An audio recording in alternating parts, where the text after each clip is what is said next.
and to our brothers and sisters in Haiti. Thank you very much. Please welcome. Thank you so much. Thank you.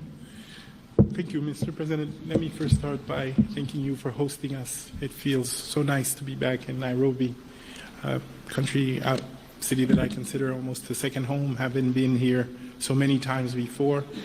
But let me also thank you for your vision, for your leadership, and for your commitment. You know, it's important to remind that Haiti is a country of 12 million people hostage to a handful of gang members, with half a population food insecure, with 600,000 displaced, with 70% of the health infrastructure that had collapsed. And this crisis came at a time when the world has its share of crisis. And you helped us tell the world that Haitian children are not less deserving than the others, and that Haitian men and women who are suffering deserve solidarity, and you led that fight with us. And today I think we're in a better place. You helped where others saw crisis, you saw opportunity and potential, and you voiced it in a very firm way, allowing for others to come together around Haiti. And me and the Haitian people are extremely grateful to you for your leadership in this critical time.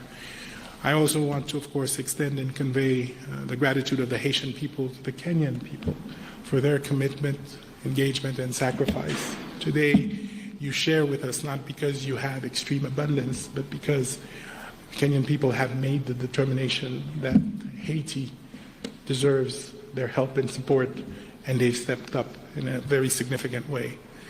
Let me also reiterate what you've said. The first deployments of Kenyan contingents in Haiti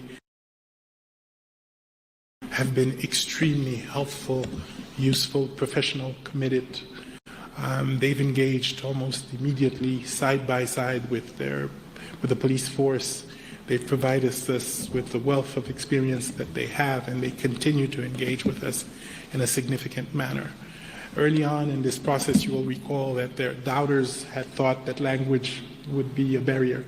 Let me confirm that it has not. I followed directly operations in some of the most difficult circumstances, and they found ways to make sure that they protect each other and they get the mission accomplished. You said, and we agree, that this is something that we can do. If we work together, we're confident that we can see significant progress in the security situation in Haiti, and as you have pointed out, begin the rebuilding process. And we're committed to doing so. Now, obviously, our partners will have to step up and meet the commitments they've made, and the time is now. There is a sense of urgency. The progress that we're seeing is contingent on us continuing to provide the Haitian people with the relief that is desperately needed. And of course, that will only happen if the many commitments that were made by the international community actually materialize. So I'm also here to make a plea to our friends from other countries to come back to the commitments they've made and to ensure that as urgently as possible, they're able to make sure that the mission is fully funded. They're able to make sure that the police force and the contingent from Kenya have the resources they need to be able to be fully operational, and that already we're looking at the consolidation and the early recovery and the investments that are necessary to rebuild the schools, the health institutions that will sustain whatever progress we made.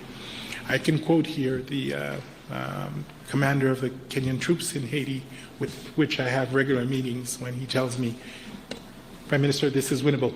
This is winnable. And that, of course, has inspired us all.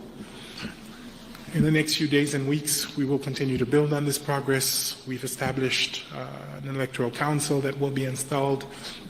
We've been able to reopen our schools. We're seeing progress in the security front as well. Obviously, the gangs are reorganizing to make it more difficult, but we're ready and we'll be steadfast. We're using our assets more effectively.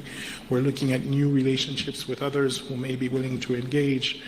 We're going to see how we provide a more integrated approach solution, which would include disarmament, which would include better communication, which will include